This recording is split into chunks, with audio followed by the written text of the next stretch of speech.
इस वीडियो में बात करेंगे यूनिट फर्स्ट के पार्ट 3 के बारे में। हमने पहले पार्ट 2 स्टडी किया था जिसमें कि बाकी के सिलेबस को कवर कर लिया था और ये हमारा लास्ट पार्ट है और इसमें हम डिस्कस करेंगे कोरिलेशंस के बारे में। इसमें definition, Karl Pearson, coefficient of correlation, multiple correlation and pharmaceutical examples के बारे में डिस्कस करेंगे। मतलब इतना सिलेबस हम यहाँ पर इस वीडियो में कवर करने वाले हैं।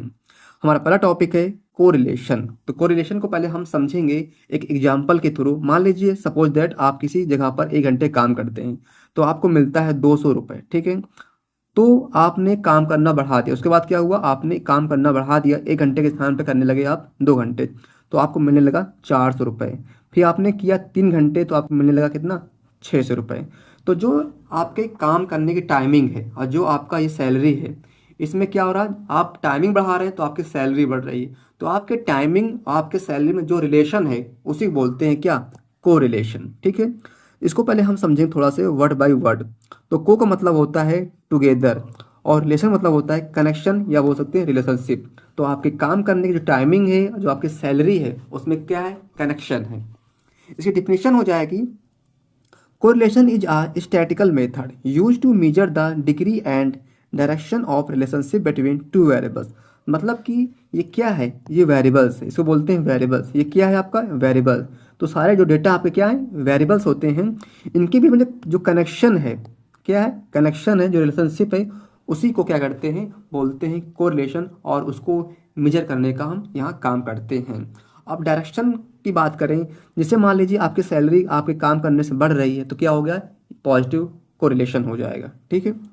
आगे बढ़ते हैं। Correlation is a statical method. ये क्या है, स्टैटिकल मेथड है जो कि यूज किया जाता है मेजर द डिग्री, जो कि डिग्री मतलब कि स्ट्रेंथ। स्ट्रेंथ क्या होता है थोड़ा बताएंगे आपको बाद में। एंड डायरेक्शन, जैसे direction of relationship between two variables such that a change in one variables is connection with a change in another variables. तो कहने का मतलब कि जो एक वेरिएबल्स है, मान लीजिए कि एक वेरिएबल में हम चेंज करते हैं तो दूसरे वेरिएबल में क्या होता है, चेंज होता है, उसी जो कनेक्शन होता है उसी बोलते हैं कोरिलेशन। अब बात करते हैं स्ट्रेंथ, स्ट्रेंथ और डायरेक्शन। यदि यहाँ पर देखेंगे आपकी सैलरी यहाँ पे क्या हो रही, पॉजिटिव हो, बढ़ रही है तो क्या हो जाएगा, पॉजिटिव हो जाएगा। यदि मान लीजिए आपकी सैलरी कहीं पर कुछ या घट रहा हो, माइनस हो रहा हो, एक बढ़ रहा हो और दूसरा क्या हो, घट रहा हो, माइनस हो रहा हो, तो उसे बोलेंगे नेगेटिव डायरेक्शन, ठीक है। अब बात करते हैं स्ट्रेंथ। यहाँ पे स्ट्रेंथ मतलब ये हो जाएगा, मान लीजिए कि आपने 1 घंटे वर्क करना शुरू बढ़ा दिया तो आपको क्या हुआ, 200 रुपये और मिलने लगे। तो मतलब कि आपकी 1 घंटे की कीमत कितनी हो गई, 200 रुपये। तो ये क्या हो गई, आपकी स्ट्रेंथ हो जाएगी। मतलब कि जो आपने टाइमिंग बढ़ाया, 1 यूनिट टाइम बढ़ाने में आपने कितना बढ़ाया, 1 यूनिट टाइम, मतलब कि डबल कर दिया, तो कितना हुआ, आपके 200 रुपये बढ़ गए। तो ये आपकी स्ट्रेंथ हो गई कि जो आप चेंज कर रहे हैं, चेंज करने के बाद दूसरे वेरिएबल्स में कितना चेंज हो रहा है, वही कहलाता है स्ट्रेंथ। आगे बढ़ते हैं। रिलेशनशिप में भी पॉजिटिव, नेगेटिव और जीरो। जो आपका रिलेशनशिप है वो क्या है, पॉजिटिव, जीरो, नेगेटिव हो सकता है, बढ़ भी सकता है, घट भी सकता है, या फिर जीरो के जीरो मतलब सेम टू सेम, पहले आप कुछ भी करिए वो सेम ही रहेगा। अब एग्जाम्पल के थ्रू समझते हैं यहाँ पर हम पॉजिटिव कोरिलेशन को। मान लीजिए आप 1 घंटे पहले पढ़ते थे, आपने पढ़ना बढ़ा दिया, आप 2 घंटे पढ़ने लगे, तो आपके मार्क्स क्या होंगे, बढ़ जाएंगे। आपकी हाइट बढ़ेगी, आपकी हाइट बढ़ेगी तो आपका क्या होगा, वेट बढ़ जाएगा, ठीक है। तो जो बोथ वेरिएबल्स इंक्रीज टुगेदर, दोनों क्या हो रहे हैं, एक साथ बढ़ रहे, जिसे बोलेंगे पॉजिटिव कोरिलेशन, ठीक है। अब बात करते हैं थोड़ा से हम नेगेटिव कोरिलेशन के बारे में। मान लीजिए किसी मार्केट में किसी का प्राइस बढ़ता है तो उसकी डिमांड क्या होती है, कम हो जाती है। किसी की स्पीड बढ़ती है तो जो आप स्पीड, मान लीजिए आपकी बाइक है और उसकी स्पीड बढ़ जाएगी तो जो आप 1 घंटे पहुंचने में टाइम लग रहा था, हो सकता है 45 मिनट्स में पहुंच जाएं आप। तो क्या हुआ, टाइम कम हो गया ना, यही कहलाता है क्या, नेगेटिव कोरिलेशन। तो one variable increases and the other decrease, मतलब एक बढ़ेगा और दूसरा क्या होगा, डिक्रीज हो जाएगा। एक इंक्रीज होगा और दूसरा डिक्रीज हो जाएगा। अब देखते हैं यहाँ पर जीरो कोरिलेशन के बारे में। Shoes size and intelligence. ऐसा नहीं है कि आपका शूज साइज बढ़ेगा, आपको मान लो पहले लग रहा था 8 नंबर, अब लगने लगा आपको 9 नंबर, तो इसका मतलब ये नहीं कि आपका जो दिमाग है वो बढ़ जाएगा, इसका कोई रिलेशन नहीं है। तो इसे बोलेंगे जीरो इंटेलिजेंस, जीरो कोरिलेशन, ठीक है। Roll number and marks. तो रोल नंबर और मार्क्स से यहाँ पर कोई मतलब कि इनका रिलेशन नहीं है कि आपका रोल नंबर बड़ा है तो आपके मार्क्स भी अच्छे आएंगे, आपके रोल नंबर 99 है तो जरूरी नहीं कि आपका मार्क्स भी 99% ही है। इनका कोई रिलेशन आपस में नहीं है, ठीक है। तो नो रिलेशनशिप बिटवीन वेरिएबल्स, तो इन वेरिएबल्स में कोई रिलेशनशिप नहीं है। अब बात करते हैं कोरिलेशन इन फार्मेसी, इनका क्या इंपॉर्टेंट है। तो drug dose and therapeutic effect का जो होता है उसको हम कोरिलेशन के थ्रू क्या करते हैं, स्टडी करते हैं। Drug concentration in blood and response, जो ब्लड में ड्रग का कंसंट्रेशन होता है, जो रिस्पॉन्स होता है उसको हम स्टडी करते हैं किससे, कोरिलेशन से। Time and drug degradation, degradation को हम इसके थ्रू स्टडी करते हैं। अब बात करते हैं क्लासिफिकेशन ऑफ कोरिलेशन। तो बेस्ड ऑन डायरेक्शन, हमने पहले इसको डायरेक्शन के बेस पर क्लासीफाई किया है। तो पॉजिटिव बारे हमने पहले से पढ़ लिया था, मतलब कि इसमें दोनों इंक्रीज हो गए। व्हेन बोथ वेरिएबल्स इंक्रीजेस और decrease together the correlation is called positive correlation. जैसे कि आप ड्रग डोज बढ़ाएंगे तो थेरापेटिक इफेक्ट उसका क्या होगा, बढ़ेगा। आप 500 mg के स्थान पर 650 mg खाएंगे तो क्या होगा, ड्रग का जो रिस्पॉन्स होगा, जो उसका थेरापेटिक इफेक्ट होगा, बढ़ जाएगा, ठीक है। अब मान लीजिए ड्रग कॉन्सेंट्रेशन बढ़ेगा ब्लड के अंदर तो फार्मेकोलॉजिकल जो रिस्पॉन्स होगा वो भी क्या होगा, बढ़ जाएगा। प्योरिटी आप बढ़ाएंगे तो क्वालिटी ऑफ मेडिसिन भी बढ़ जाएगा, ठीक है। अब बात करते हैं नेगेटिव कोरिलेशन, ये उल्टा चलेगा, इसे बोलते हैं इनवर्स रिलेशनशिप। मतलब एक ऊपर जाएगा तो दूसरा क्या होगा, नीचे आएगा। When one variable increases and the other decrease, एक increase दूसरा decrease, the correlation is called negative correlation। अब बात करते हैं, मान लीजिए टाइम बढ़ेगा, जैसे जैसे टाइम बढ़ेगा ड्रग का कॉन्सेंट्रेशन आपके बॉडी के अंदर कम हो जाएगा, ठीक है। क्योंकि हो जाएगा, क्योंकि एलिमिनेशन होगा। टेम्परेचर बढ़ेगा तो ड्रग की जो स्टेबिलिटी होगी वो कम हो जाएगी। प्राइस बढ़ेगा तो डिमांड ऑफ मेडिसिन क्या होगी, घट जाएगी, ठीक है। अब बात करते हैं जीरो कोरिलेशन के बारे में। No connection between variables form, okay, में जो वेरिएबल्स होते हैं वहाँ पर इनका कोई कनेक्शन आपस में नहीं होता है। एग्जाम्पल की बात करें तो टैबलेट का जो कलर होता है और उसकी जो पोटेंसी होती है, आप ड्रग का कलर जो टैबलेट है उसका कलर कोई भी हो, कलर उसका कुछ भी हो, उसके पोटेंसी से उसकी पावर से उसका कोई लेना देना नहीं है, ठीक है। तो बैच नंबर और ड्रग एक्शन इसका भी कोई आपस में लेना देना नहीं है। अब बात करते हैं classification based on numbers of variables.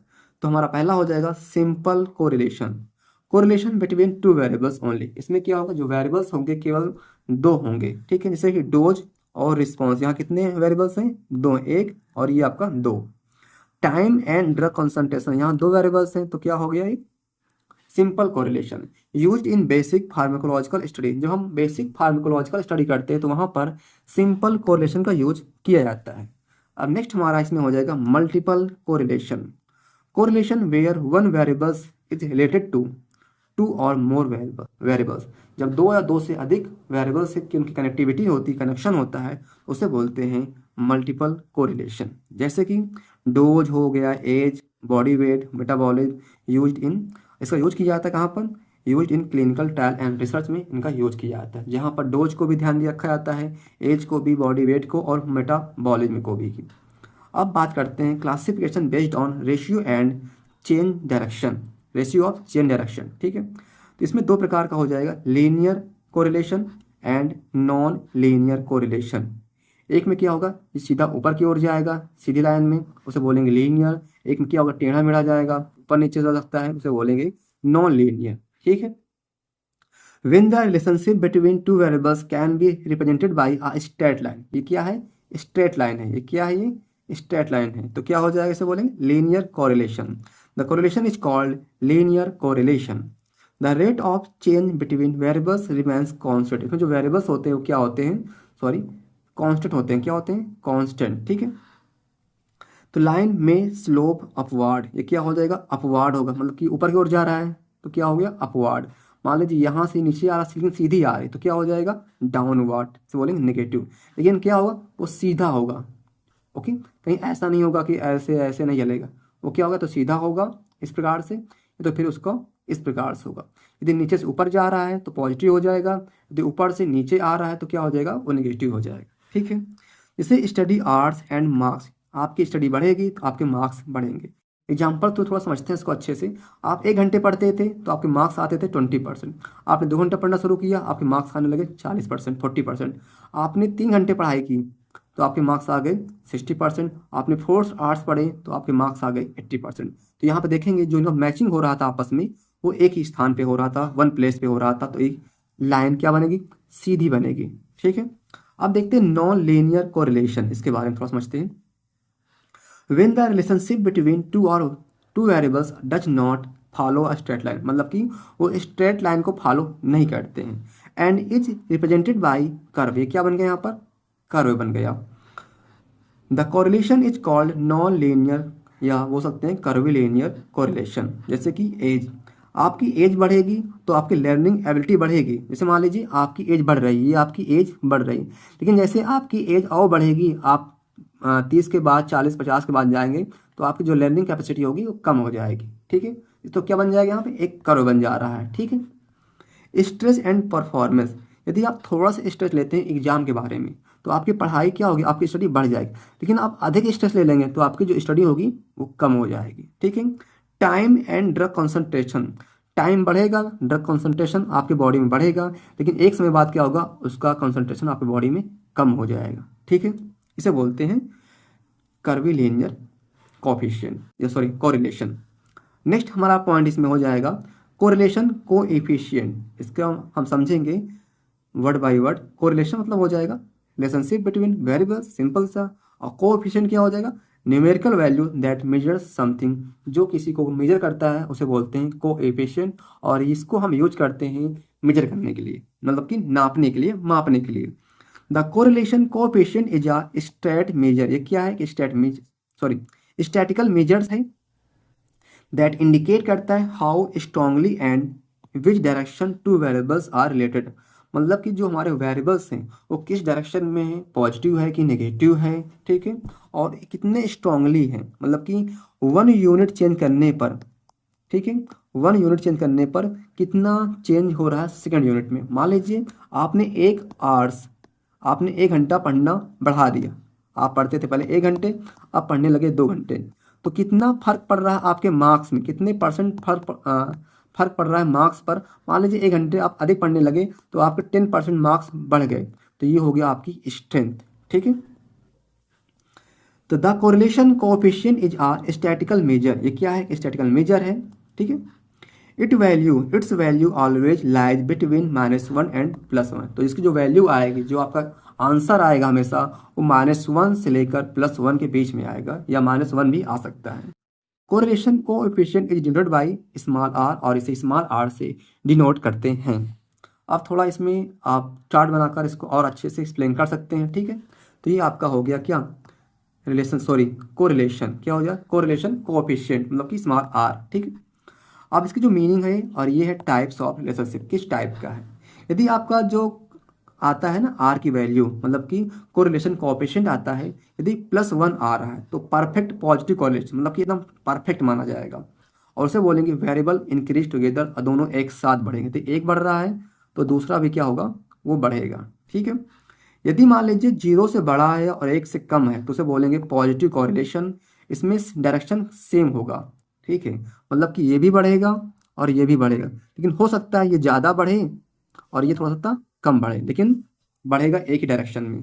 अब मान लीजिए आर की वैल्यू 0 आ रही थी तो ना वो बढ़ेगा ना वो घटेगा, मतलब घटेगा बढ़े जो भी होगा, लेकिन उनका आपस में कोई रिलेशन नहीं होगा। ठीक है, फिर हमारा नेक्स्ट है नेगेटिव कोरिलेशन। इसमें क्या होगा, 0 से छोटा होगा और 1 से -1 से बड़ा होगा।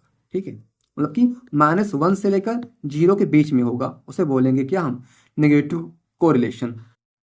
इसमें जो डायरेक्शन होगा क्या होगा, अपोजिट में होगा, एक नीचे तो एक ऊपर। ठीक है, अब ये जो -1 होगा, मान लीजिए -1 आ रहा है तो क्या बोलेंगे, एग्जैक्ट इनवर्स। यदि ये इतना बढ़ रहा है तो ये भी उतना, ये भी क्या होगा, उल्टा जाएगा, सॉरी ये भी क्या करेगा, उतना ही उल्टा जाएगा। मतलब कि मान लीजिए इधर 10 मार्क्स कम हो रहे हैं तो उधर 10 मार्क्स बढ़ेंगे, इसे बोलेंगे एग्जैक्ट इनवर्स। ठीक है, अब बात करते हैं, आपका लास्ट टॉपिक इसमें है Karl Pearson coefficient of correlation. ये हमारे एक साइंटिस्ट थे और एक स्टैटिशियन थे, मतलब कि स्टैटिक्स के बारे में इनको काफ़ी नॉलेज थी। ठीक है, जिन्होंने एक मेथड डेवलप किया था जिससे कि हम कोरिलेशन को फाइंड करने में, मतलब कि जो कोरिलेशन कोएफिशिएंट होता है उसको फाइंड करने में हेल्प मिलती है इस मेथड के थ्रू। तो कार्ल पियर्सन क्या हो गए, एक famous statistician who developed this method, उन्होंने इस मेथड को डेवलप किया था। कोएफिशिएंट क्या हो जाएगा, आज न्यूमेरिकल वैल्यू, ये क्या है, एक न्यूमेरिकल वैल्यू है। और कोरिलेशन क्या हो जाएगा, रिलेशनशिप बिटवीन टू वेरिएबल्स, मतलब कि टू वेरिएबल्स के बीच में जो रिलेशनशिप होता है उसे बोलते हैं कोरिलेशन, जो कि आप जानते हैं। ठीक है। Karl Pearson coefficient of correlation is a statistical measure, ये क्या है, एक स्टैटिकल मेजर है जिसका यूज किया जाता है कहाँ पर, determine the strength and direction of linear relationship between, मतलब किस कौन सा, linear, okay, relationship between to quantitative variables. तो टू क्वांटिटेटिव वेरिएबल्स के बीच में जो रिलेशनशिप होता है उसको मेजर करने का काम करता है कौन, Karl Pearson coefficient. It is denoted by small r and its value lies between -1 से +1 के बीच में हमेशा आएगा। ठीक है। अब जो इनका फार्मूला दिया गया है वो फार्मूला जनरली ये होता है, ये वाला। ठीक है, आपको जहाँ मिलेगा हर जगह ये वाला मिलेगा। हमने क्या किया है, जो x माइनस एक्स बार था उसको हमने मान लिया है क्या, dx, और y माइनस वाई बार उसको हमने मान लिया है dy। ठीक है, बाकी सेम टू सेम होगा। ये है आपका example. Okay, find out the correlation coefficient of following data. यहाँ पर डेटा दिया गया x और y, इसके बीच में जो रिलेशन है उसको आपको फाइंड करना है। तो इसमें हम पहले फाइंड करेंगे क्या, मीन ऑफ एक्स सीरीज, इसका मीन और इसका मीन। ठीक है, क्योंकि यहाँ पर मीन दिया गया इसका भी और y का भी। फिर उसके बाद हम x माइनस एक्स बार को फाइंड करेंगे, फिर उसके बाद y माइनस वाई बार को फाइंड करेंगे, फिर x माइनस एक्स बार को फाइंड करने के बाद हम इसको फाइंड करेंगे इसके स्क्वायर को। ठीक है, तो हमने यहाँ फाइंड कर लिया है क्या, इसके मीन को, x बार को। फिर उसके बाद हम फाइंड करेंगे इसके y बार को। ओके, मतलब इसको हम सारे डेटा को ऐड करेंगे और उसमें 7 से डिवाइड कर दिया तो कितना आ गया हमारा यहाँ पर 10। तो आपका ये हो गया डेटा, हमने बना दिया यहाँ पर टेबल एक जिसमें x और y की वैल्यू जो आपने क्वेश्चन में है उसको भी नोट कर लिया। फिर हम फाइंड करेंगे x माइनस एक्स बार। तो x की वैल्यू क्या है, तो x की वैल्यू होगी आपकी 2 और x बार की वैल्यू हो गई यहाँ पर 10। तो हमने यहाँ पर शो किया है x की वैल्यू क्या है, 5 है, x बार की वैल्यू क्या है यहाँ पर 5 है। तो हमने यहाँ पर 2 - 5 किया तो यहाँ -3 आ गया, 3 - 5 किया तो -2 आ गया। ठीक है, इसी प्रकार से हमने आगे भी किया है। अब देखेंगे y की वैल्यू क्या है, ये 4 हो गया, क्या है y है, और y बार की वैल्यू क्या है 10 है। तो हमने यहाँ पर क्या किया, तो y माइनस वाई बार कर दिया, कितना आ गया 6। आपको ध्यान देना है कि यहाँ माइनस साइन को इग्नोर करना है, माइनस साइन को इग्नोर करना है, इस पर फोकस नहीं करना। मान लीजिए यहाँ पे है ही नहीं। फिर हमने इसको मान लिया dy, इसको मान लिया हमने dx, इन दोनों को हमने मल्टीप्लाई कर लिया तो आपका डेटा ये आ गया। और सबको हम क्या करेंगे, यहाँ पर समेशन कर लेंगे, ऐड कर लेंगे, सबको हमने यहाँ पर ऐड भी कर लिया है बाद में। फिर हमने जो dx की वैल्यू है, dx की वैल्यू क्या है -3, हमने इसका स्क्वायर किया तो 9 आ गया। dy की वैल्यू क्या है, dy की वैल्यू क्या हो जाएगी, ये हो गया dy, इसकी वैल्यू 6 है, हमने इसका कर लिया स्क्वायर, आपका तो ये डेटा आ गया। इसी प्रकार से इसको हम आगे करते चले जाएंगे। अब क्या करना है, सारे डेटा को आपके अपने फार्मूले पर पुट कर देना है। तो समेशन dx dy की वैल्यू क्या हो जाएगी, ये है आपका dx dy, इसको हमने सबको ऐड कर दिया तो क्या हो गया, समेशन dx dy कितना आया 58, तो यहाँ पे 58 आ गया। उसी प्रकार से dx स्क्वायर को हमने जिसको वैल्यू उसको हमने पुट कर दिया 28, और समेशन dy स्क्वायर क्या हो जाएगा 130 हो जाएगा। हमने इसको सॉल्व कर लिया तो आपका यहाँ पर जो निकल के आएगा कोरिलेशन कोएफिशिएंट 0.96 जो कि पॉजिटिव है। तो आपका जो रिलेशनशिप यहाँ पे हो जाएगा पॉजिटिव कोरिलेशन हो जाएगा। तो आपका फर्स्ट यूनिट कंप्लीट हो गया है। यदि आपको नोट्स चाहिए तो हमारे दिए गए नंबर्स पर मैसेज कर सकते हैं व्हाट्सएप, और आपको ऑल सब्जेक्ट नोट्स ओनली 100 रुपये में मिल जाएंगे। ओके, धन्यवाद।